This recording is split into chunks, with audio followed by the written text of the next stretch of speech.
Good afternoon. This is July 17th, 2026. I'm watching some of these little birds, and they're eating flowers from forget-me-nots that are still there.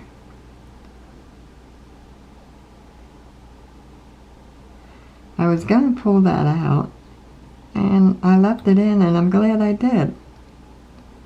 There could be little bugs in there or little seeds.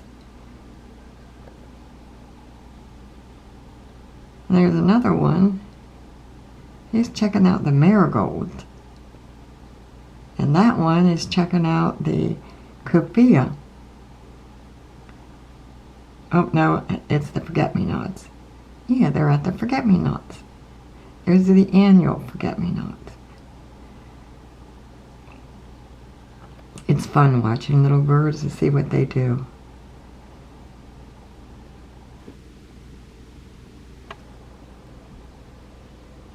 And sometimes the hummingbirds go to the coffea there.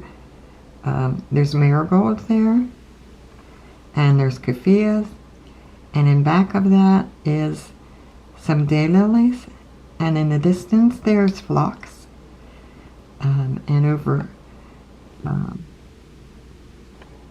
from that side of the daylilies there's you can't really see it, but there's hot lip salvia. And then go back to the little birds. Something scared them off. Thanks for watching.